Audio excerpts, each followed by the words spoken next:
Hello everyone, welcome to my YouTube channel.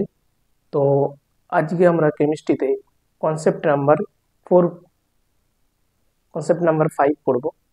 তো ভীষণ একটা ইম্পর্টেন্ট কনসেপ্ট, যেটা খুবই কঠিন এবং এটি পুরো এনসিইআরটি বেসড। যদি কেউ চাও, এনসিইআরটি বইটা কেমিক্যাল বন্ডিং ওপেন করবে এবং দেখে নেবে ল্যাটিস এনথ্যালপি। একদম পুরো এনসিইআরটিতে যা বলেছে লাইন টু লাইন সেইভাবে আমি বুঝিয়েছি, কারণ নিটে কিন্তু এনসিইআরটি থেকে কোশ্চেনগুলো টুকবে, পুরো লাইন থেকে লাইন স্টেটমেন্ট বেসড কোশ্চেন আসবে। এই ল্যাটিস এনথ্যালপি ভীষণ ইম্পর্টেন্ট, ভীষণ গুরুত্বপূর্ণ। আমি তোমাদেরকে বোঝাবো। ভিডিওটা ভালো লাগলে প্রত্যেকে চ্যানেলটাকে সাবস্ক্রাইব করবে, লাইক করবে, কমেন্ট করবে, শেয়ার করবে। আর আমি গুগল মিটে পড়াই, যদি কেউ পড়তে চাও আমার হোয়াটসঅ্যাপ নাম্বার দেওয়া আছে, প্রত্যেকে কন্ট্যাক্ট করে নেবে, ইউটিউবে দেখবে দেওয়া আছে। তো আমি সংক্ষেপে আগে বলি, হোয়াট ইজ ল্যাটিস এনথ্যালপি।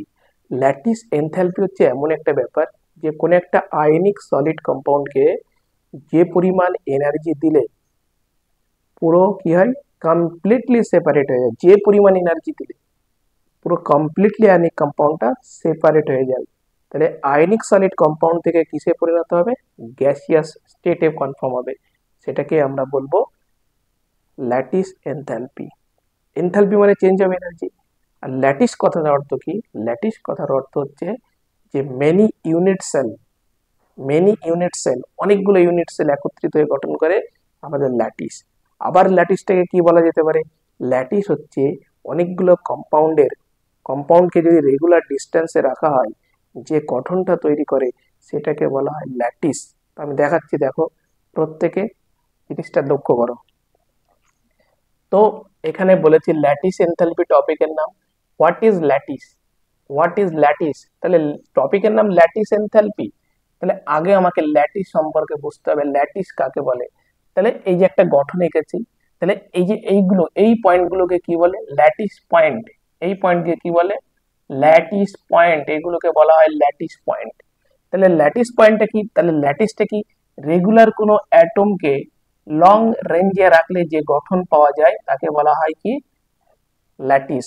এই যে একটা রেগুলার ডিস্টেন্সে একটা পুরো একটা রেগুলার ডিস্টেন্সে, মানে একটা নিয়মিত পারফেক্ট ডিস্টেন্স, এখানে ছোট বড় হয়ে যাচ্ছে, কিন্তু একটা রেগুলার ডিস্টেন্সে এরকম যদি ল্যাটিস পয়েন্ট গুলো রাখা হয়, তার ফলে যে গঠনটা পাওয়া যায় তাকে বলা হয় কি? ল্যাটিস।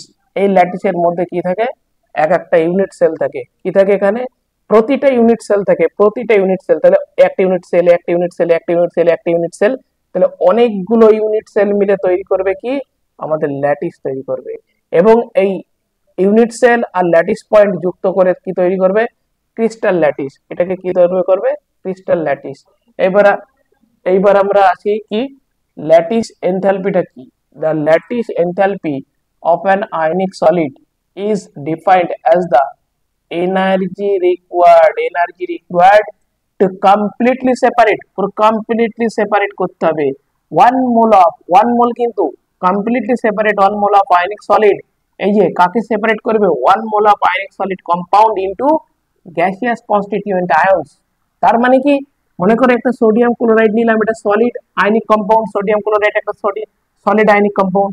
একে যদি তুমি ভাঙো তাহলে Na+ পাবো, গ্যাসিয়াস স্টেটে যাবে। এবারে গ্যাস, দেখো সলিড ছিল, যখনই আমি এনার্জি দিলাম তখন কমপ্লিটলি সোডিয়াম ক্লোরাইড সেপারেট হয়ে Na+ তৈরি করলো গ্যাস, এবং Cl- তৈরি করলো গ্যাস। তার ফলে যে পরিমাণ এনার্জি লাগে কত? 788 কিলোজুল মোল ইনভার্স। তাহলে সোডিয়াম ক্লোরাইডের ল্যাটিস এনথালপি কত? 788 kilojoule mole inverse.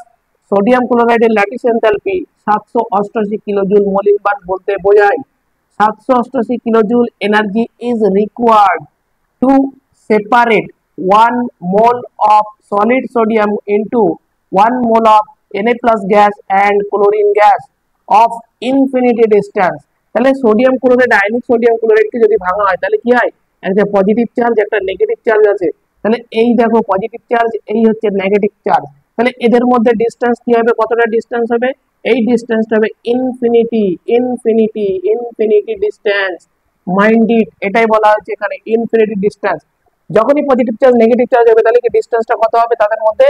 Ionic solid কম্পাউন্ডকে যখনই তোমাকে এনার্জি দেব সেটা কমপ্লিটলি সেপারেট হয়ে যাবে। কতটা সেপারেট হবে?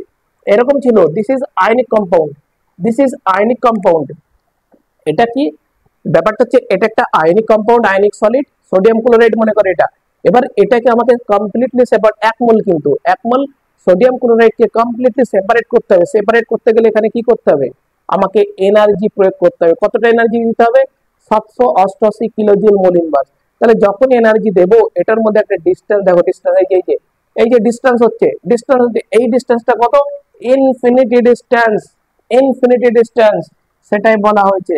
নেক্সট পয়েন্ট কি বলছে, this process involves both the attraction force between ion of the opposite charge। দেখো এখানে পজিটিভ চার্জ হয়েছে, নেগেটিভ চার্জ হয়েছে, তাহলে পজিটিভ চার্জ আর নেগেটিভ চার্জ মানে opposite charge, this is called force of attraction. এবং এখানে এই ল্যাটিস এনথালপিতে force of repulsion, force of attraction যেমন পাবো, ফোর্স অফ রিপালশনও পাবো। তাহলে ল্যাটিস এনথালপির কথা বললে ফোর্স অফ অ্যাট্রাকশন থাকবে, ফোর্স অফ রিপালশন থাকবে। সেই জন্য বলছে 5 নম্বর point, the repulsive force between ions of like charge. Like charge মানে কি, সেম চার্জ, সেম চার্জ, পুরো এনসিইআরটি লাইন, প্রত্যেক ওপেন করে এনসিইআরটি পুরো line to line. Next point কি বলছে 6 নম্বর point, the solid crystal being 3 dimensional. এই গঠনগুলো আঁকা হয় সব 3 ডাইমেনশনাল, সেই জন্য বলছে সলিড ক্রিস্টাল বিং 3 ডাইমেনশনাল। ওকে, 7 নম্বর পয়েন্ট, এখানে দেবে 2 ডাইমেনশনাল স্টেটমেন্ট ফলস। তাহলে 7 নম্বর পয়েন্ট কি বলছে, it is not possible to calculate lattice enthalpy directly. তাহলে ডিরেক্টলি কিন্তু তুমি ল্যাটিস এনথালপি ক্যালকুলেট করতে পারবে না, কার থেকে, from the interaction of force of attraction and repulsion only. যেখানে ফোর্স অফ অ্যাট্রাকশন, যেখানে ফোর্স অফ রিপালশন থাকবে সেখান থেকে ডাইরেক্টলি কখনোই তুমি কি ল্যাটিস এনথালপি মেজারমেন্ট করতে পারবে না। ল্যাটিস এনথালপি হচ্ছে always negative, always negative, always negative, lattice enthalpy always negative. Hence it is exothermic, it is exothermic process. Lattice enthalpy যেহেতু অলওয়েজ নেগেটিভ হয় সেই কারণে এটা একটা এক্সোথার্মিক প্রসেস। তো পুরো এনসিইআরটি বইটা ওপেন করে নিতে পারো, আমি পুরো লাইন টু লাইন এনসিইআরটি বলে দিয়েছি, ল্যাটিস এনথালপি পুরো এনসিইআরটি ওপেন করে এনসিইআরটি দেখো, তার এনসিইআরটি পড়া লাগবে না, আমার কনসেপ্টটা দেখো, জাস্ট একবার দেখো এবং চ্যানেলটাকে সাবস্ক্রাইব করো, লাইক করো, কমেন্ট করো, শেয়ার করো। প্রতিটা ভিডিও এরকম কনসেপ্ট পেয়ে যাবে, প্রতিদিন একটা করে ভিডিও আসবে বলেছিলাম, আগে পরে হলেও আসবেই 100%। তো পরের ভিডিওতে দেখা হচ্ছে, ভালো করে এটা দেখো, পড়ো।